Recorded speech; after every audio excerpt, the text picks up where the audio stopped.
संयुक्त गट क मुख्य परीक्षा 2023 ची झालेली होती, तर त्यामध्ये जे इकॉनॉमिक्सचे क्वेश्चन विचारले गेलेले होते त्या बाबतीत आज आपण डिस्कशन करूयात जरा, किंवा कशा पद्धतीने क्वेश्चन विचारले गेले होते. क्वेश्चनची पातळी जर का बघितली तर साधारणपणे काही कन्सेप्च्युअल आणि फॅक्च्युअल या पद्धतीने क्वेश्चन विचारले गेलेले होते. मध्यम अशी काठिण्य पातळी होती.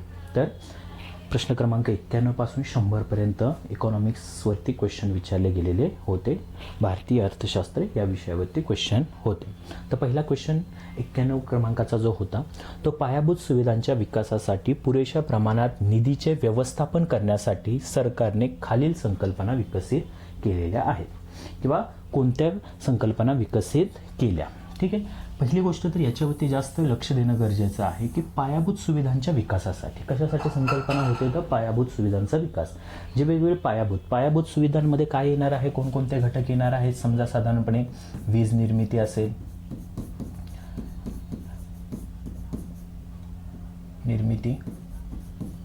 रस्ते बांधकाम असेल, ठीक आहे, बंदर, धरण. तर साधारणपणे अशी जी गोष्टी आहेत त्या काय येणार आहेत, पायाभूत सुविधांच्या विकासाच्या अंतर्गत येणार आहेत. तर ह्या पायाभूत सुविधांच्या विकासासाठी कोणती संकल्पना राबवली गेलेली होती हे विचारलेलं आहे. पहिला पर्याय दिलेला होता सार्वजनिक क्षेत्रातील निर्गुंतवणूक उपक्रमांचे निर्गुंतवणूक. आता सार्वजनिक क्षेत्रातील उपक्रम जे आहेत म्हणजेच काय असणार आहे, तर पब्लिक सेक्टर युनिट्स असणार आहे.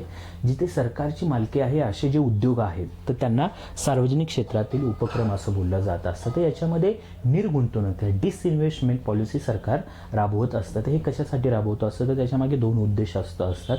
एक तर सरकार निर्गुंतवणूकरणातून पैसा उभा करत असते किंवा तो पैसा तूट भरून काढण्यासाठी वापरत असते. जे काही सरकारची राजकोषीय तूट असते तर ती बॅलन्स करण्यासाठी अशा निर्गुंतवणुकीतून पैसा उभा केला जात असतो. किंवा निर्गुंतवणूक केल्यामुळे काय होत असतं, तर तिथे सरकार जे आहे ते आपली गुंतवणूक काढून घेत असताना खाजगी क्षेत्रातील लोकांना गुंतवणुकीसाठी वाव देत असतं. त्यामुळे खाजगी लोकांच्याकडून नवीन आयडियाज, नवीन तंत्रज्ञान किंवा जे काही नवीन धोरणं या उद्योगांसाठी राबवता येतात किंवा फायदेशीर राहत असतात. तर सरकार बऱ्यापैकी डिसइन्व्हेस्टमेंट अशा इंडस्ट्रीजमध्ये किंवा अशा उद्योगांमध्ये करत असतं जे उद्योग डबघाईला आलेले आहेत किंवा आजारी आहेत असं म्हटलं जात असतं.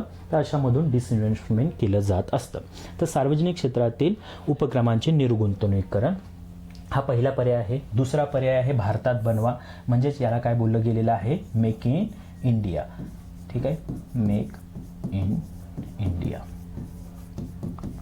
हा दुसरा पर्याय आहे. मेक इन इंडिया म्हणजेच काय आहे, तर हा जो आहे तो मॅन्युफॅक्चरिंग सेक्टरशी रिलेटेड एक योजना आहे की भारतामध्ये जास्तीत जास्त मॅन्युफॅक्चरिंग कसं होईल किंवा भारतामधून तयार होईल आणि जगामध्ये ते एक्सपोर्ट होणार आहे याच्यावरती काय केलं आहे, भर दिलेला आहे भारतात बनवा या योजनेअंतर्गत. जी योजना साधारणपणे 2014 मध्ये काय झालेली होती, लॉन्च झालेली होती. तर ज्याच्यामुळे भारताला मॅन्युफॅक्चरिंग हब बनवणे हा एक उद्देश साध्य करायचा होता. तिसरा पर्याय आहे सार्वजनिक खाजगी भागीदारी. यालाच काय बोललं जात असतं, PPP म्हणजेच पब्लिक प्रायव्हेट पार्टनरशिप असं बोललं जात असतं. म्हणजे पब्लिक म्हणजे जिथे काय असणार आहे, सरकार, आणि प्रायव्हेट खाजगी क्षेत्र असणार आहे. सरकार आणि खाजगी क्षेत्राने एकत्रित येऊन काही उद्योग चालू केलेले असतात, काही प्रोजेक्ट चालू केलेले असतात. ठीक आहे, भागीदारीतून त्यालाच काय बोललं जात असतं, सार्वजनिक खाजगी भागीदारी असं बोललं जात असतं. तर ही सरकार कशासाठी राबवत असतं, तर हा पायाभूत सुविधांच्या विकासासाठी या पद्धतीचं प्रतिमान तयार केलं गेलेलं आहे. पायाभूत सुविधा जे वरती सांगितलेल्या होत्या पायाभूत सुविधा त्या याच्यातून साध्य करायच्या होत्या. आता इथे सरकार काय करत असतं, तर सरकारला वेगवेगळी कामं करायची असतात. ठीक आहे, सरकारकडे येणारी जमा जी आहे त्या जमेतून सरकार समाज कल्याणाची कामं करत असतं, वेगवेगळ्या लोकांसाठी योजना राबवत असतं, संरक्षण क्षेत्राची खर्च सरकारकडे असतो, इम्पोर्ट एक्सपोर्ट बॅलन्स करावयाचा असतो. तर हे सगळ्या गोष्टी सरकारला करायच्या असतात. आणि सरकारचं जर का आपण बघितलं, भारत सरकारचं बघितलं तर साधारणपणे जी जमा आहे ती खर्चाच्या तुलनेमध्ये कमीच असते. त्यामुळे नेहमी तूट असते, जाणवत असते. तर अशा वेळी सरकारला पायाभूत सुविधांवरती खर्च करण्यासाठी तेवढा पैसा उरत नाही किंवा सरकार तेवढं सक्षम असत नाही. ठीक आहे, मग त्यासाठी सरकारने काय केलेलं आहे, हे प्रतिमान राबवलेलं आहे की खाजगी क्षेत्राला सुद्धा त्याच्यामध्ये इन्व्हॉल्व्ह करून घ्यायचं आहे आणि सरकार आणि खाजगी क्षेत्र यांनी एकत्रितपणे त्या प्रोजेक्टवरती काम करायचं आहे किंवा पायाभूत सुविधांच्या विकासासाठी काम करायचं आहे, असं हे प्रतिमान असं होतं. ठीक आहे, तर साधारणपणे याचं जे काय उत्तर जर का बघितलं तर उत्तर पर्याय क्रमांक 3 असणार आहे. स्मार्ट शहरे जे आहेत ते स्मार्ट शहर शहरांच्या स्वच्छता किंवा इतर काही गोष्टी ज्या काय पायाभूत सुविधा आहेत शहरातील जे काय बेसिक स्ट्रक्चर आहे ते सुधारण्यावरती भर देण्यासाठी स्मार्ट शहर ही योजना किंवा ही संकल्पना राबवली गेलेली होते. तर साधारणपणे या पद्धतीने लक्षात ठेवू शकता. निर्गुंतवणुकीच्या बाबतीत जर का बघायचं बोललं तर निर्गुंतवणूक पॉलिसी जी आहे ती साधारणपणे 1993 ला पहिला आयोग अपॉइंट केलेला होता, रामकृष्ण आयोग.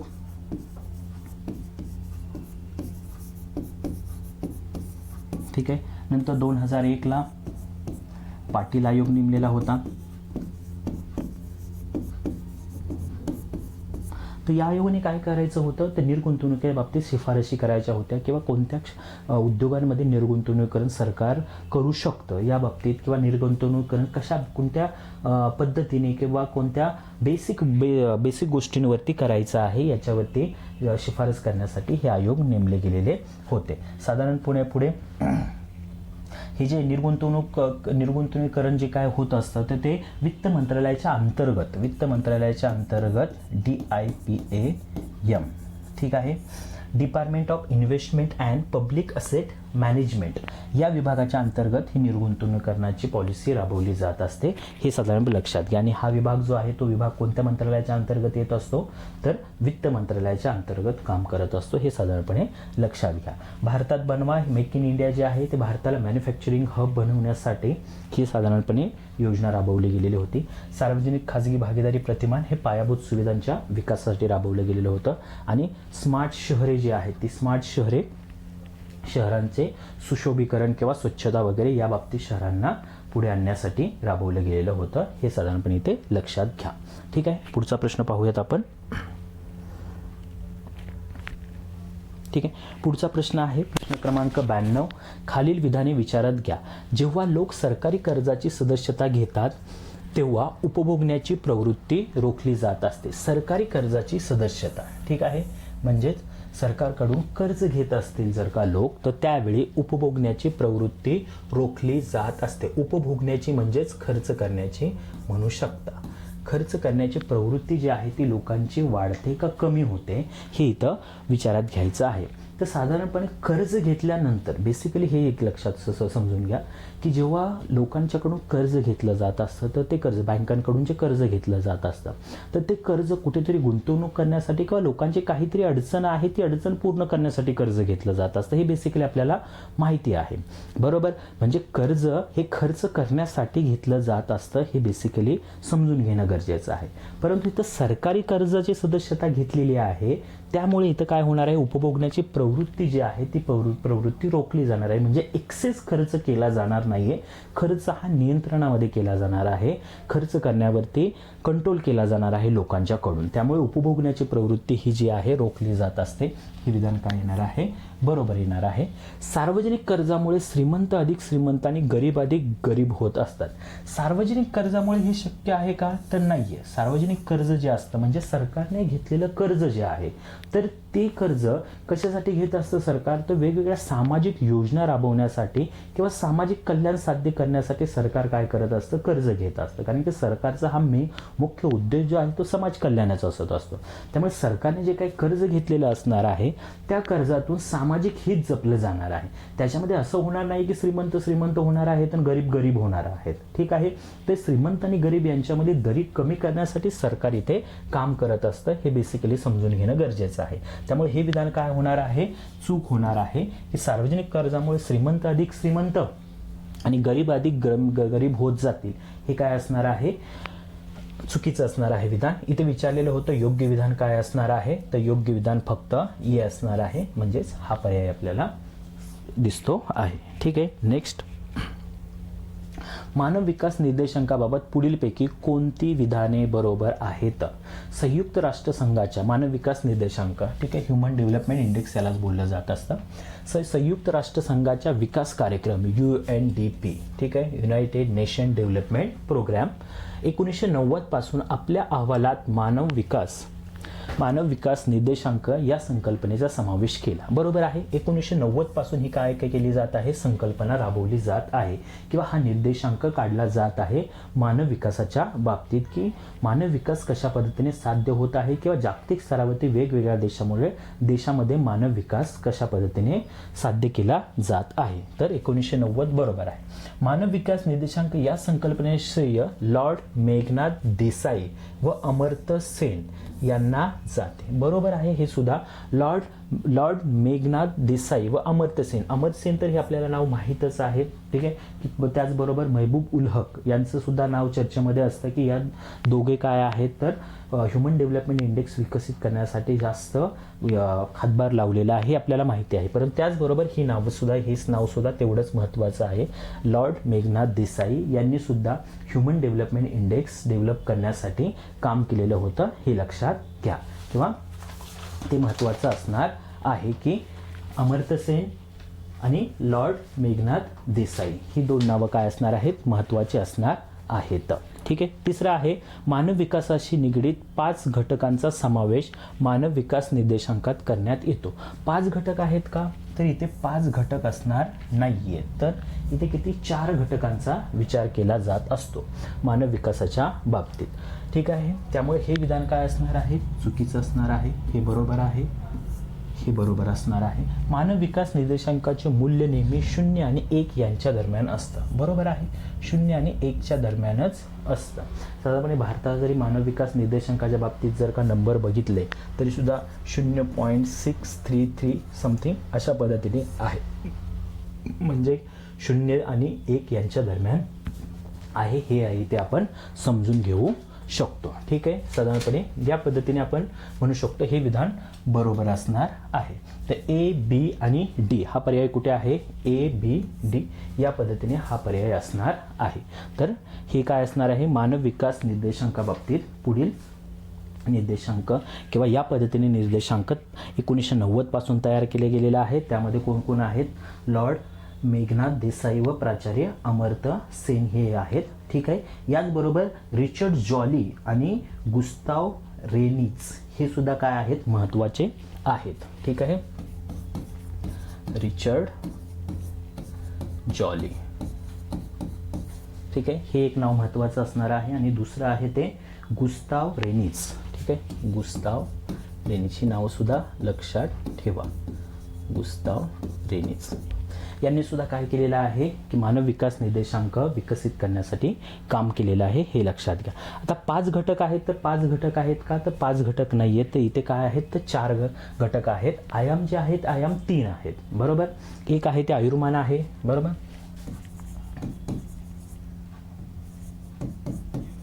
आयुर्मान आहे. दुसरा जर का बघितलं तर शिक्षण आहे. आणि तिसरा जर का बघितला तर तिसरा जो आहे तो राहणीमान आहे. ठीक आहे. स्टँडर्ड ऑफ लिव्हिंग आपण म्हणू शकतो.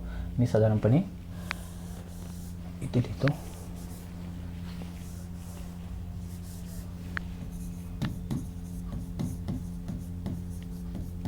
तर ही 3 आयाम विचारात घेतले जात असतात. ठीक आहे. आयुर्मानाच्या बाबतीत जर का बघितलं तर निर्देशक कोणकोणते आहेत आयुर्मानाच्या बाबतीत, तर जन्माच्या वेळचं त्याचं आयुर्मान किती असणार आहे. जन्माच्या वेळी जर का पाहिलं तर त्याचं साधारणपणे कमाल आयुर्मान किती असणार आहे, हे आयुर्मान या घटकामध्ये पाहिलं जात असतं. शिक्षण या घटकामध्ये काय पाहिलं जात असतं, तर शिक्षणामध्ये 2 घटक विचारात घेतले जात असतात की एकूण शिक्षणाची वर्ष किती असणार आहेत आणि तो शिक्षण कधीपर्यंत घेऊ शकतो. ठीक आहे. तर पटनोंदणी हा एक घटक शिक्षणामध्ये आहे. राहणीमानाच्या बाबतीत काय बघितलेलं आहे, तर GNP नुसार त्याचं दरडोई उत्पन्न किती आहे, पर्चेसिंग पॉवर पॅरिटी या बेसवरती. ठीक आहे. ग्रॉस नॅशनल प्रोडक्शन या बेसवरती जर विचार केलं तर दरडोई उत्पन्न त्या व्यक्तीचं किती असणार आहे. तर हे साधारणपणे 4 घटक किंवा 4 घटक इथे विचारलेलं आहे. 4 निर्देशक जे आहेत ते विचारात घेतले जातात. 5 निर्देशक विचारात घेतले जात नाहीत. ठीक आहे. तर या पद्धतीने ए, बी आणि डी हे विधान काय असणार आहे, योग्य असणार आहे. बरोबर विधान विचारलेलं होतं, त्यामुळे ए, बी आणि डी ते आहे. तर हे विधान काय असणार आहे, योग्य असणार आहे. पुढे पाहूयात. बाजार, आता इथे बघा क्वेश्चन काय विचारले, बाजार किमतीनुसार निव्वळ मूल्यवर्धित पद्धतीशी संबंधित खालीलपैकी कोणते विधान बरोबर आहे. आता बाजार किमतीनुसार निव्वळ मूल्यवर्धित पद्धत, निव्वळ मूल्यवर्धित पद्धतीलाच काय बोललं जात असतं, उत्पादन पद्धत असंही बोललं जात असतं, हे लक्षात ठेवा. ठीक आहे, उत्पादन पद्धत. ठीक आहे, प्रोडक्शन मेथड असंही म्हणू शकता तुम्ही. तर बाजार किमतीनुसार निव्वळ मूल्यवर्धित पद्धती संबंधित खालील विधाने बरोबर आहेत. आता कुठलं विधान बरोबर आहे हे त्यांना विचारायचं होतं. आता पद्धतीनुसार जर का विचारलं तर हे सगळेच विधानं बरोबर येऊ शकतात. म्हणजे मला असं वाटतं आहे किंवा मी अशा पद्धतीने विचार करतो आहे की जर असं म्हटलेलं आहे की बाजार किमतीनुसार निव्वळ मूल्यवर्धित पद्धतीशी संबंधित खालीलपैकी कोणते विधान बरोबर आहे, तर त्या पद्धतीला जर धरलं तर त्या पद्धतीनुसार हे सगळे विधाने त्या पद्धतीमध्ये येत असतात किंवा कुठे ना कुठे कॅल्क्युलेशनला विचारात घेतली जात असतात. त्यामुळे मला असं वाटतं की असा जर क्वेश्चन असता की बाजार किमतीनुसार निव्वळ मूल्यवर्धित काढण्यासाठी, म्हणजेच हे काढण्यासाठी, बाजार किमतीनुसार निव्वळ मूल्यवर्धित काढण्यासाठी खालीलपैकी कोणते विधान बरोबर आहे. ठीक आहे, या पद्धतीने क्वेश्चन असणं गरजेचा होता किंवा जर असता तर आपल्याला उत्तर काढायला सोपं गेलं असतं. तर इथे साधारणपणे जर का बघितलं तर बाजार किमतीनुसार स्थूल मूल्यवर्धित वजा स्थिर भांडवलाचा उपभोग, याच्यावरून तुम्ही काय समजून घेत आहात, तर बाजार किंमत आपल्याला आपण पाहिलेलं आहे की 2015ला जे काय सरकारने नवीन पॉलिसीज राबवली होती किंवा नवीन बदल केलेला आहे त्यानुसार राष्ट्रीय उत्पन्न जे आहे ते बाजार किमतीवरती काढलं जाणार आहे. दोन गोष्टींवरती राष्ट्रीय उत्पन्न काढू शकता, एक आहे ते फॅक्टर कॉस्ट, बरोबर, दुसरं आहे ते बाजार किंमत. तर बाजार किंमत ही सरकारने आता इथून पुढे विचारात घ्यायला सुरुवात केलेली आहे. तर बाजार किमतीनुसार स्थूल मूल्यवर्धित म्हणजेच gross GVA, gross value added असं बोललं जात असतं. म्हणजे बाजार किमतीनुसार स्थूल मूल्यवर्धित मायनस स्थिर भांडवलाचा उपभोग. स्थिर भांडवलाचा उपभोग म्हणजे जे भांडवल वापरलेलं आहे, भांडवल म्हणजे इथे साधारणपणे तुम्ही मशिनरीज वगैरे अशा घेऊ शकता. तर त्या मशिनरी वापरलेल्या आहेत, त्या मशिनरीचा जो काही घसारा झालेला असणार आहे किंवा डेप्रिशिएशन झालेलं असणार आहे, ती मशिनरी वापरल्यामुळे त्याची व्हॅल्यू कमी झालेली असणार आहे. त्यामुळे हे जरी मूल्यवर्धित दिसत असलं तर त्याच्यातून ही गोष्ट वजा करणं गरजेचं आहे, कारण इथे काय झालेलं आहे, घसारा झालेला असणार आहे, त्या मशिनरीची व्हॅल्यू कमी झालेली असणार आहे, त्या की डेप्रिशिएशन या कन्सेप्टमध्ये मांडली जात असते. त्यामुळे तो मायनस केला तर काय आपल्याला मिळणार आहे, निव्वळ मूल्यवर्धित मिळणार आहे, NVA. ठीक आहे, नेट व्हॅल्यू ॲडेड. इथं काय होती, ग्रॉस होती, आणि ग्रॉसमधून जर का डेप्रिशिएशन मायनस केलं तर तुमचं काय येणार आहे, नेट येणार आहे. ठीक आहे, हे लक्षात घ्या. तर त्यामुळे बाजार किमतीनुसार स्थूल मूल्यवर्धित वजा स्थिर भांडवलाचा उपभोग हे विधान योग्य असणार आहे. जेव्हा क्वेश्चन असा विचारलेला जर असता, बाजार किमतीनुसार निव्वळ मूल्यवर्धित काढण्यासाठी खालीलपैकी कोणते विधान बरोबर असणार आहे, तर निव्वळ मूल्यवर्धित म्हणजेच NVA काढण्यासाठी, NVA म्हणजेच निव्वळ मूल्यवर्धित नेट व्हॅल्यू ॲडेड या पद्धतीने, तर बाजार किमतीनुसार स्थूल मूल्यवर्धित वजा स्थिर भांडवलाचा उपभोग किंवा घसारा हे विधान येणार आहे. तर साधारणपणे पुढची आपण गोष्टी बघूयात. उत्पादनाचे मूल्य वजा मध्यवर्ती उपभोग.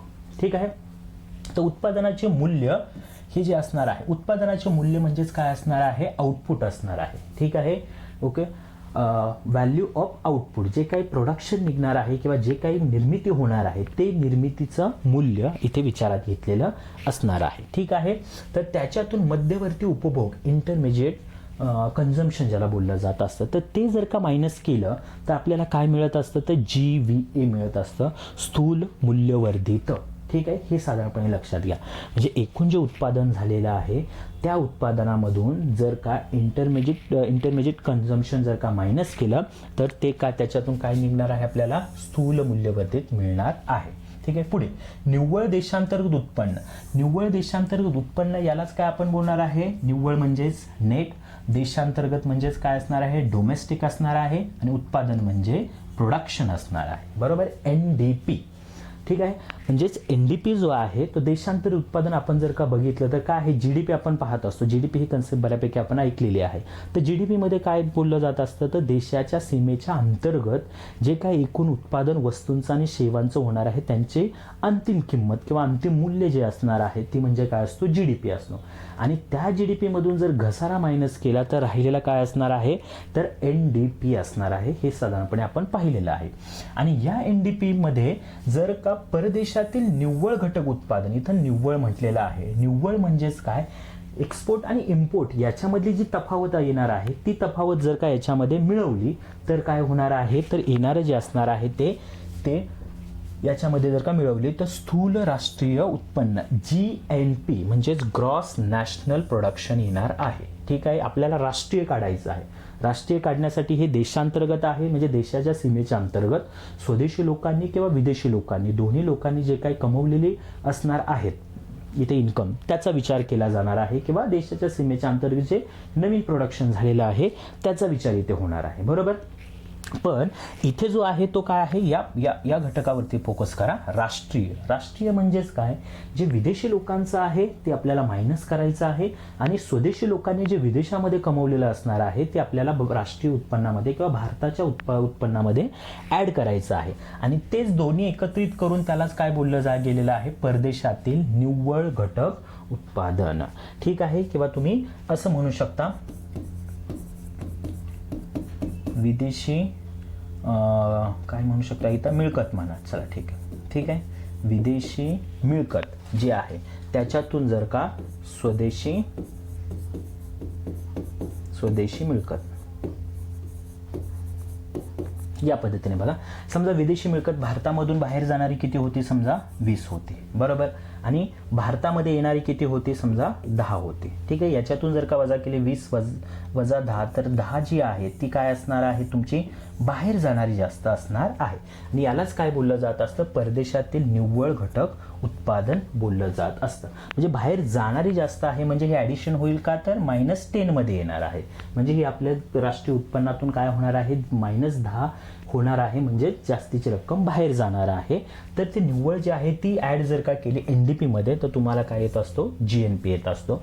चौथा पर्याय आहे विक्री व साठ्यात झालेला बदल. विक्रीत म्हणजे काय, सेल्स असणार आहे. एकूण जो सेल्स झालेला असणार आहे तो सेल्स इथं विचारात घेतला जाणार आहे. आणि साठ्यात झालेला बदल ही कन्सेप्ट कुठली आहे ते लक्षात घ्या. तर साधारणपणे कोणताही उद्योग जर असतो तो उद्योग काय करत असतो, आधीच्या वर्षाचं काहीतरी प्रोडक्शन शिल्लक राहिलेलं असतं, तर ते प्रोडक्शन जे आहे ते कॅरी फॉरवर्ड केलं जात असतं पुढच्या वर्षीसाठी. ठीक आहे, मग त्या साठ्यातील काही जर का विक्री झालेली असेल, म्हणजे जो आधीचा सुरुवातीच्या वर्षाच्या सुरुवातीला साठा होता आणि वर्षाच्या एंडिंगला त्या साठ्यामधून काही विक्री झालेली असेल तर तो म्हणजे साठ्यात झालेला बदल. म्हणजे एक प्रकारे ते सुद्धा काय असणार आहे, सेल्स झालेला भाग याच्या विचारात घेतलेला आहे. म्हणजे हा विक्री प्लस साठ्यात झालेला बदल यांना एकत्रित केलं तर उत्पादनाचे मूल्य म्हणजेच व्हॅल्यू ऑफ आउटपुट जे इथं दिलेलं आहे बघा, व्हॅल्यू ऑफ आउटपुट हा निघत असतो. मग व्हॅल्यू ऑफ आउटपुट मधून जर का तुम्ही मध्यवर्ती उपभोग मायनस केला तर GVA स्थूल मूल्यवर्धित निघणार आहे. स्थूल मूल्यवर्धितामधून स्थिर भांडवलाचा उपभोग मायनस केला तर निव्वळ मूल्यवर्धित निघणार आहे. म्हणजे साधारणपणे ही सर्व विधानं जर आहेत या पद्धतीनुसार बरोबर असणार आहे. ठीक आहे, या पद्धतीनुसार या विधानामध्ये प्रत्येकातून काहीतरी निघणार आहे. पण जेव्हा तुम्हाला हे विचारलं जात असतं की बाजार किमतीनुसार निव्वळ मूल्यवर्धित काढण्यासाठी खालीलपैकी कोणते विधान बरोबर असणार आहे, तर ते कुठलं असणार आहे, निव्वळ मूल्यवर्धित काढण्यासाठी तर हे असणार आहे, साधारणपणे लक्षात घ्या की बाजार किमतीनुसार स्थूल मूल्यवर्धित वजा स्थिर भांडवलाचा उपभोग किंवा घसारा त्यालाच बोललं जात असतं. हे साधारणपणे लक्षात घ्या.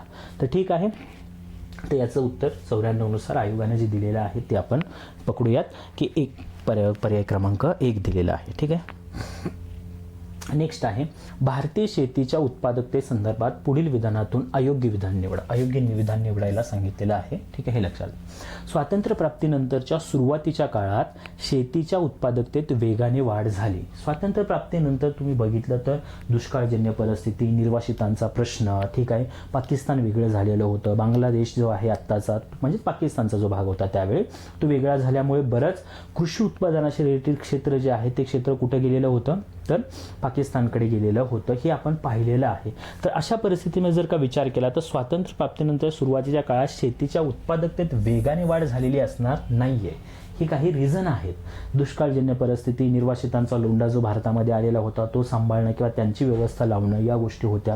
आणि दुसरी गोष्ट सगळ्यात महत्त्वाची जी होती ती की सिंधू नदीच्या काठावरचा जो काही किंवा गंगा नदीच्या भागातला जो काही बांगलादेशमधला भाग आहे तो सुपीक जमिनीचा किंवा जिथं शेती चांगल्या प्रमाणात पिकत होती असा भाग पाकिस्तानमध्ये गेल्यामुळे ती एक अडचण भारतासमोर होतीच होती. त्यामुळे हे विधान चुकीचं असणार आहे की स्वातंत्र्य प्राप्तीनंतरच्या सुरुवातीच्या काळात शेतीच्या उत्पादकतेत वेगाने वाढ झालेली नाहीये. आणि त्याचमुळे तर आपण पहिली पंचवार्षिक योजना जी राबवलेली होती, तर पहिल्या पंचवार्षिक योजनेमध्ये आपण कृषी उत्पन्नावरती भर जास्त दिलेला होता, हे इथं समजून घेणं गरजेचं आहे. शेतीच्या उत्पादकतेत वाढ ही देशात सर्वत्र समान होते. तर समान होते का, तर हे विधान चुकीचं असणार आहे, समान असणार नाहीये.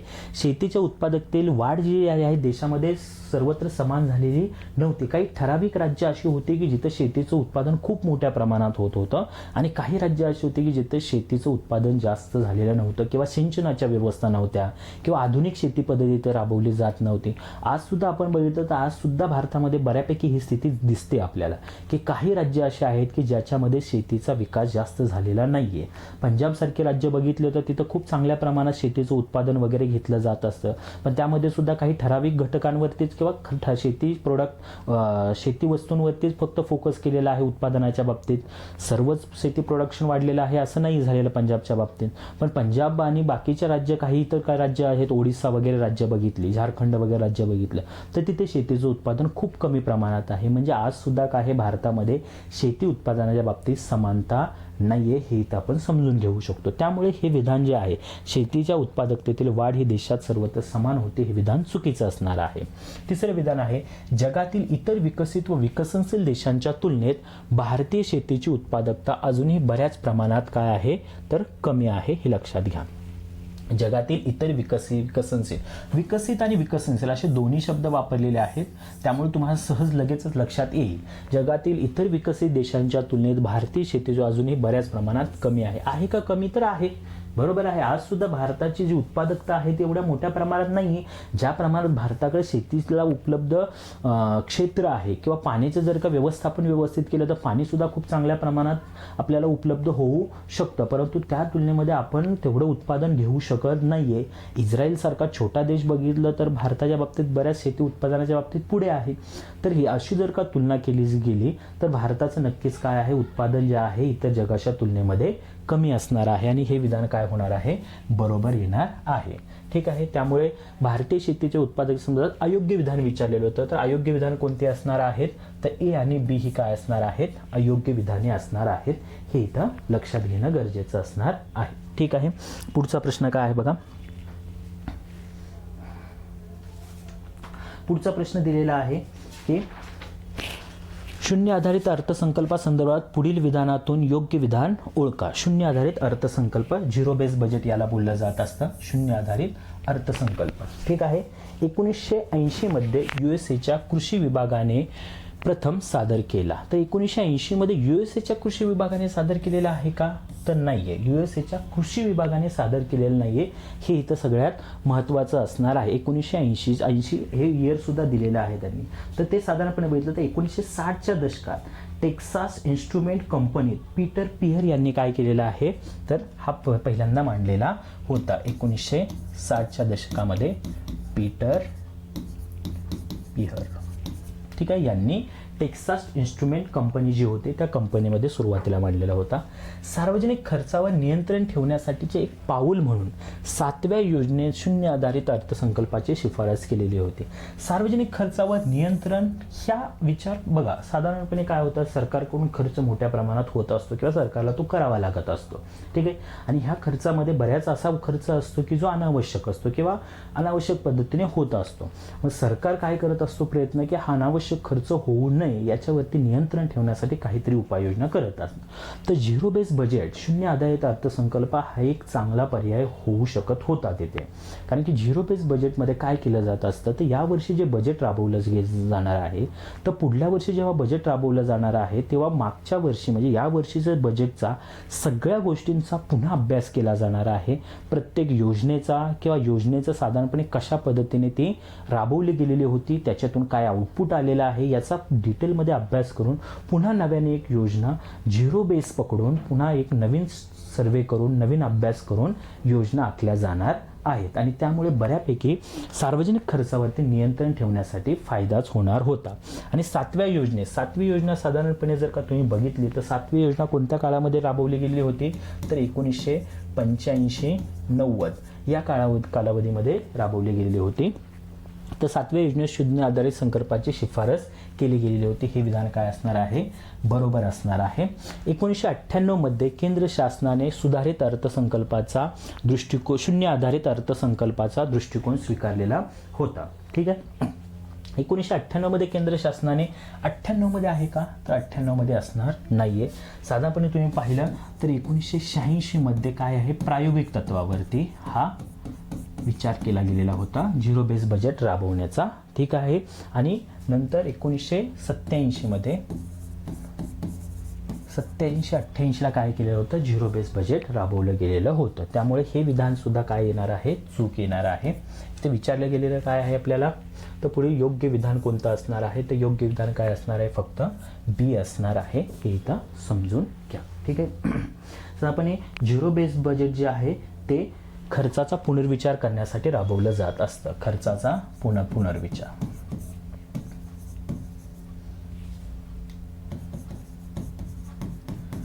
खर्चाचा पुनर्विचार आणि जे काही निरुपयोगी खर्च आहेत किंवा जे खर्च आपण टाळू शकतो असे खर्च टाळण्यासाठी हा झिरो बेस बजेट उपयोगी आहे. तर ठीक आहे. पुढचा क्वेश्चन पाहूयात. खालीलपैकी योग्य जोडी ओळखा. तैलानिक लाभाचा सिद्धांत ॲडम स्मिथ यांनी. तैलानिक म्हणजेच काय आहे? तुलनात्मक. तुलनात्मक लाभाचा सिद्धांत जो आहे तो तुलनात्मक लाभाचा सिद्धांत कोणी मांडलेला आहे? तर रिकार्डो यांनी मांडलेला आहे. हे साधारणपणे लक्षात घ्या. ठीक आहे. रिकार्डो यांनी काय मांडलेलं आहे? तैलानिक लाभाचा सिद्धांत मांडलेला आहे. उत्पादन घटक प्रमाण सिद्धांत हेक्चर ओव्हलिन यांनी मांडलेला आहे. बरोबर आहे की उत्पादन घटक प्रमाण सिद्धांत. केवळ लाभाचा सिद्धांत हा जो आहे तो ॲडम स्मिथ यांनी मांडलेला आहे. Adam Smith. ठीक आहे. तर या पद्धतीने फक्त काय केलेलं आहे की ॲडम स्मिथचा हा सिद्धांत इकडे टाकलेला आहे आणि रिकार्डोचा वरती टाकलेला आहे. तर साधारणपणे केवळ लाभाचा सिद्धांत म्हणजेच काय असणार आहे? तर ॲडम स्मिथ यांनी अशा पद्धतीचा एक सिद्धांत व्यापाराच्या बाबतीत आयात निर्याती किंवा व्यापाराच्या दृष्टिकोनातून मांडलेला होता की एखादा देश जर का काही वस्तूंच्या बाबतीत जर का चांगल्या पद्धतीने प्रोडक्शन घेत असेल, म्हणजे कमी खर्चामध्ये चांगलं प्रोडक्शन जर का घेत असेल आणि दुसरा देश एखाद्या दुसऱ्या वस्तूंच्या बाबतीत जर का प्रोडक्शन चांगल्या पद्धतीने घेत असेल, तर ॲडम स्मिथ यांनी सांगितलेलं होते की ज्या देशाचा, म्हणजे आपण इथे काय म्हणू शकतो? आपण खर्च म्हणू शकतो. ठीक आहे. उत्पादन खर्च असे शब्द वापरूयात. ओके. उत्पादन खर्च. ज्या देशाचा उत्पादन खर्च एखाद्या वस्तूच्या बाबतीत जर का कमी असेल तर त्या देशानं त्याच वस्तूंच्या उत्पादनावरती भर द्यावा. इतर वस्तू ज्या आहेत त्या इतर वस्तू विदेशातून आयात कराव्यात असं सांगितलेलं होतं. म्हणजे साधारणपणे हा देश जर का चांगल्या पद्धतीने पेन तयार करत असेल किंवा त्याचा खर्च जर का कमी असेल, पेन बनवण्यासाठी येणारा जो खर्च आहे तो तिथे जर का कमी असेल तर याने फक्त पेनच बनवण्यावरती भर द्यावा. आणि बी हा जर का साधारणपणे आपण काय घेऊ शकतो? इथं एक वही घेऊयात. चला ठीक आहे. जर का वही बनवण्यासाठी, ठीक आहे, नोटबुक बनवण्यासाठी जर का खर्च कमी येत असेल, ठीक आहे, उत्पादन खर्च, तर बीने फक्त ह्याच्या उत्पादनावरतीच भर द्यायला हवा. आणि या पद्धतीने बीला पेनची गरज असेल तर ती ए कडून आयात होईल आणि एला जर का वहीची गरज असेल तर ती बी कडून आयात केली जाईल. आणि यालाच केवळ लाभाचा सिद्धांत असं म्हटलं जात असतं ॲडम स्मिथच्या याच्यानुसार. ॲडम स्मिथने हा जो काही सिद्धांत मांडला त्याच्यामध्ये आता एक अडचण ही होती की एखादा देश जर का काही वस्तूंच्या बाबतीत जर का बऱ्याच वस्तूंच्या बाबतीत म्हणजे चांगल्या स्थितीमध्ये असतच नाही, म्हणजे उत्पादन खर्च इतर बाबा अमेरिकेच्या तुलनेमध्ये जर का एखादा आफ्रिकन देश जर का घेतला तर आफ्रिकन देशांमध्ये सगळ्याच वस्तूंच्या बाबतीत जर का उत्पादन खर्च हा जास्तच असणार आहे किंवा अमेरिकेच्या तुलनेमध्ये तो चांगल्या स्थितीमध्ये असणारच नाही. मग तो देश कसा व्यापार करणार आहे? मग इथं तर व्यापार करताच येणार नाही त्या देशाला. आणि व्यापार नाही करता आला तर त्याला आंतरराष्ट्रीय स्तरावरती आयात निर्यात करणं शक्यच होणार नाहीये. हा एक इथं अडचण येत होती या सिद्धांताची. त्यामुळे रिकार्डो यांनी काय मांडला? तैलानिक लाभाचा सिद्धांत मांडला. तैलानिक म्हणजे तुलनात्मक लाभ. म्हणजे तुलनात्मक लाभामध्ये त्यांनी काय सांगितलं? जरी एखादा देश इतर देशाच्या तुलनेमध्ये जर का जरा थोडं कमी स्थितीमध्ये असेल किंवा उत्पादन खर्च जर का जास्त होत असेल तरी सुद्धा तिथं तो व्यापार करून फायदा मिळवू शकतो, किंवा त्याने त्यातली त्या ज्या वस्तूंच्या बाबतीत कमी खर्च येतो आहे, त्यातली त्या ज्या वस्तूंच्या बाबतीत कार्यक्षम जास्त आहे उत्पादनाच्या बाबतीत, तर त्या वस्तूंचं उत्पादन घेऊन व्यापार करावा किंवा त्या वस्तू निर्यात कराव्या, असं इथं रिकार्डो यांनी सांगितलेलं होतं. तर हा त्यांचा तुलनात्मक लाभाचा सिद्धांत आहे, हे लक्षात घ्या. तर इथे फक्त काय केलेलं होतं, नाव बदललेली होती, हे असणार आहे. तर इथे बी विधान योग्य आहे विचारलेलं आहे. योग्य विधान कोणतं असणार आहे, तर पर्याय क्रमांक 2 हा योग्य विधानाचा येणार आहे. ठीक आहे, पुढे पाहूयात. भारतातील दळणवळणाशी संबंधित पुढीलपैकी बरोबर विधाने कोणती असणार आहे. पहिला पर्याय दिलेला आहे तो भारतात सन 1837 मध्ये टपाल सेवेची सुरुवात झाली. भारत सरकारने 2003 मध्ये ब्रॉडबँड धोरण जाहीर केले.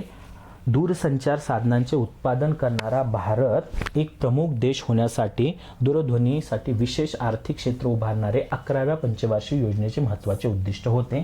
आणि चौथा आहे 1872 मध्ये अलेक्झांडर ग्रॅहम बेल यांनी दूरध्वनीचे तंत्रज्ञान विकसित केले. ठीक आहे, तर इथे बघा काय आहे, भारतात सन 1837 मध्ये टपाल सेवा सुरू झाली. हे विधान बरोबर असणार आहे. भारतात 1837 मध्ये टपाल सेवा सुरू झालेली होती. तर साधारणपणे बघितलं तर 1766 मध्ये लॉर्ड क्लाइव्हने पाया घातलेला होता टपाल सेवेचा.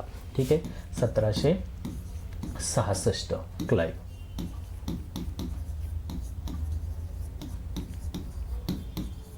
टपाल सेवाचा पाया घातलेला होता लॉर्ड क्लाइव्ह यांनी. पुढे 1774 मध्ये पहिलं जे पोस्ट ऑफिस जे आहे ते स्थापन केलेलं होतं, general post office Warren Hastings यांनी केलेलं होतं 1774 मध्ये. 1774. ठीक आहे, जनरल पोस्ट ऑफिस.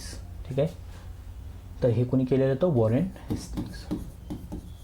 ठीक आहे, यांनी सुरू केलेलं होतं. त्याच्यानंतर कोलकाता हे कुठं होतं, तर कलकत्ता या ठिकाणी स्थापन केलेलं होतं. नंतर जे आहे ते 1786 मध्ये मद्रास येथे स्थापन केलेलं होतं. 1786 मद्रास आणि 1793 मध्ये मुंबई या ठिकाणी GPO general post office GPO हे स्थापन केलेली होती. आणि या तिन्ही GPOचं एकत्रीकरण करून 1837 मध्ये भारतीय टपाल सेवा सुरू करण्यात आली. भारतीय टपाल सेवा हे साधारणपणे इथे लक्षात घेणं गरजेचं आहे. त्यामुळे पहिलं विधान काय असणार आहे, तर बरोबर असणार आहे. भारतात सन 1837 मध्ये टपाल सेवेची सुरुवात झालेली होती. भारत सरकारने 2003 मध्ये ब्रॉडबँड धोरण जे आहे ते धोरण जाहीर केलेले होते. तर भारत सरकारने 2003 मध्ये केलेलं नाहीये, साधारणपणे 4 ही वर्ष असणार आहे. त्यामुळे हे विधान चूक आहे. दूरसंचार साधनांचे उत्पादन करणारा भारत एक प्रमुख देश होण्यासाठी विशेष आर्थिक क्षेत्र उभारणे 11व्या योजनेचे उद्दिष्ट होते. तर बरोबर आहे, 11व्या योजनेचे काय होते, तर उद्दिष्ट होते. ठीक आहे. 1872 मध्ये अलेक्झांडर ग्रॅहम बेल यांनी दूरध्वनीचे तंत्र विकसित केलेले होते. तर 1876 मध्ये आहे, 72 मध्ये नाहीये. फॅक्च्युअल डाटा होता बऱ्याच याच्यामध्ये, म्हणजे फॅक्ट्सवरती विचारला होता. दळणवळण या चॅप्टर्स रिलेटेड विचारलेला होता क्वेश्चन. त्यामुळे फॅक्ट्स पाठ करावेच लागणार आहेत किंवा वाचून पुन्हा तुम्ही रिमाइंड करू शकता. तर ए आणि सी काय असणार आहे, योग्य विधान असणार आहे. इथे ए आणि सी काय आहे, योग्य विधान असणार आहे. पुढे सहकाराचे शिक्षण व प्रशिक्षण संदर्भातील समिती व वर्ष यांच्या योग्य जोड्या लावा. Royal commission on agriculture. Royal commission on agriculture कधीचा आहे, साधारणपणे 1928चा जो आहे तो रॉयल कमिशन ऑन ॲग्रिकल्चर असणार आहे. हे साधारणपणे इथे लक्षात घ्या. ठीक आहे. नंतर आहे प्राध्यापक कर्वे समिती. प्राध्यापक कर्वे समिती जी आहे ती कधीची आहे, तर 64ची आहे. 1964ची प्राध्यापक कर्वे समिती आहे. नंतर फेडरिक निकोल्सन समिती जी आहे ते वर्ष आहे 1895चं आहे, फेडरिक निकोल्सन.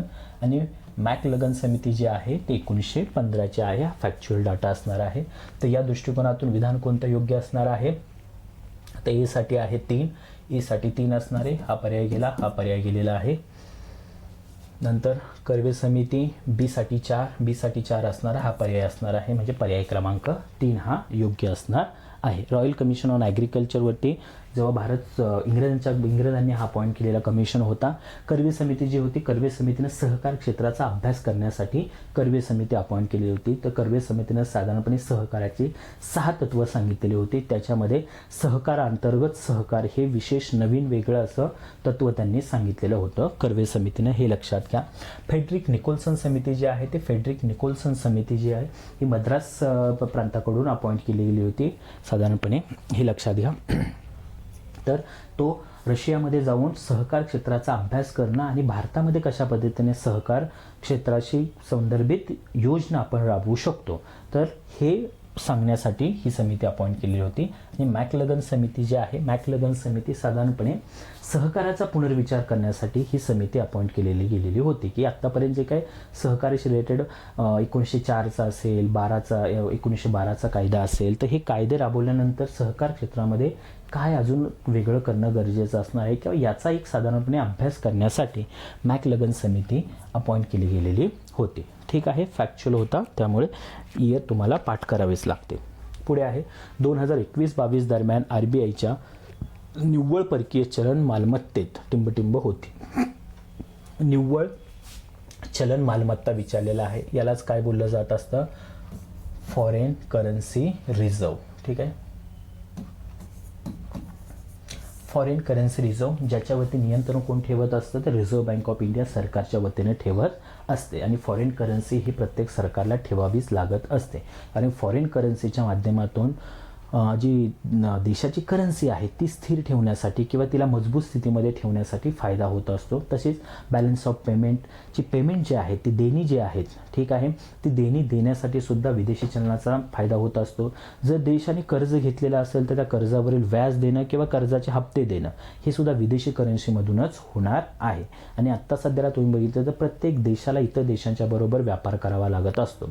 त्यामुळे त्या देशाची जी करन्सी आहे किंवा हार्ड करन्सी ज्या आहेत, की जगातल्या ज्या अशा करन्सी आहेत की ज्या देशांचं निर्यातीच्या बाबतीत प्रभुत्व आहे किंवा निर्यात मोठ्या प्रमाणात आहे, तर अशा देशांची करन्सी प्रत्येक देश काय करत असतो, स्वतःकडे रिझर्व्ह स्वरूपात ठेवत असतो किंवा ठेवावा लागत असतो. कारण की त्या करत देशांच्याकडून, जे विकसित देश आहेत त्या देशांच्याकडून आयात जास्त करावी लागत असते आणि त्यांच्याकडून आयात करायची म्हणजे त्या करन्सीमध्येच पेमेंट करणं गरजेचं असणार आहे. तर अशा स्थितीमध्ये विदेशी चलनाचा साठा ठेवला जात असतो. तर विदेशी चलन म्हटलं की आपल्या डोळ्यासमोर फक्त विदेशी करन्सी येत असते, परंतु तसं आहे का, तर फक्त विदेशी करन्सीच विचारात घेतली जात नाही. तर विदेशी करन्सी बरोबरच इथे गोल्ड हा सुद्धा एक घटक असतो की जो विदेशी करन्सीमध्ये मोजला जात असतो. त्याच पद्धतीने SDR, IMF जे आहे, इंटरनॅशनल मॉनिटरी फंड, आंतरराष्ट्रीय नाणेनिधी, तर याच्यामध्ये ज्या वेगवेगळ्या देशांनी स्वतःचं काही भांडवल गुंतवलेलं असतं म्हणण्यापेक्षा एक हिस्सेदारी घेतलेली असते काही रक्कम देऊन. तर त्या भांडवलावरती SDRच्या रूपामध्ये काय करत असतं, IMF जे आहे ते IMF या देशांना एक कागदी सोने असं म्हणूयात त्याला, ठीक आहे. करन्सी तर म्हणू शकत नाही, करन्सी SDR ही करन्सी नाहीये. तर या पद्धतीने SDRच्या स्वरूपामध्ये काही कॉइन्स म्हणू शकता तुम्ही, किंवा कॉइन्स पण नाही म्हणू शकत, पण एक शब्दशः म्हणायचं म्हटलं तर SDR हे असं एक सर्टिफिकेट असतं की ज्याचा वापर करून तुम्ही विदेशी करन्सी खरेदी करू शकता, या पद्धतीने असणार आहे. तर SDRचा विचार सुद्धा कशामध्ये येत असतो, तर फॉरेन करन्सीमध्ये येत असतो. आणि अजून एक आहे तो जो रिझर्व आहे, IMF मध्येच रिझर्व ट्रान्सपोजिशन जे असते, ठीक आहे, तर RTP याचा सुद्धा विचार होत असतो फॉरेन करन्सी म्हणजेच IMF मध्ये, इंटरनॅशनल मॉनिटरी फंडमध्ये जो काही देशांनी, वेगवेगळ्या देशांनी गुंतवणूक केलेली आहे किंवा पैसा ठेवलेला आहे, तर त्याच्यामधला पहिला 25% हिस्सा जो असतो तो विदेशी करन्सीमध्ये असतो, की तो IMF जेव्हा त्या देशाला गरज असेल तेव्हा कधीही तो अवेलेबल करून देत असते. त्यावरती कोणत्याही अटी टाकत नाही किंवा त्याच्या बाबतीत कोणत्याही प्रकारचा इंटरेस्ट आकारला जात नाही, ठीक आहे. तर तो म्हणजेच काय असणार आहे, RTP असणार आहे. तर साधारणपणे RBIच्या निव्वळ परकीय चलनामध्ये कोणकोणते घटक येणार आहेत, इथे सोने एक दिलेलं आहे, बरोबर आहे, सोने असणार आहे. नंतर रुपयाची नाणी येणार आहेत का, नाही आहेत. केंद्र सरकारचे रोखे नाही आहेत, तो विदेशी चलनाचा भाग होऊ शकत नाही. विदेशी चलन मालमत्ता, बरोबर आहे. विदेशी चलन मालमत्ता, foreign currency asset. Foreign currency असेटमध्ये कोणकोणत्या गोष्टी असणार आहेत, तर विदेशी चलन तर असणारच आहे.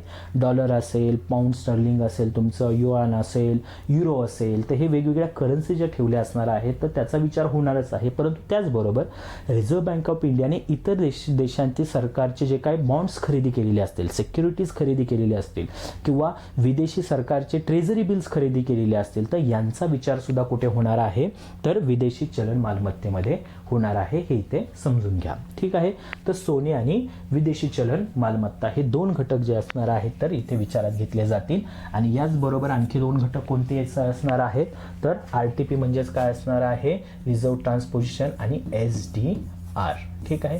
तर साधारणपणे हे चार घटक काय केले जात असतात, तर परकीय चलन मालमत्तेमध्ये विचारात घेतले जात असतात. त्यामुळे पर्याय क्रमांक ए आणि डी योग्य आहे. ए आणि डी कुठे आहे, तर हा योग्य असणार आहे. तर या पद्धतीने साधारणपणे क्वेश्चन विचारले गेलेले होते मेन्ससाठी कंबाईन ग्रुप सीच्या. ठीक आहे. 2023चा आपण ॲनालिसिस घेतलेलं आहे.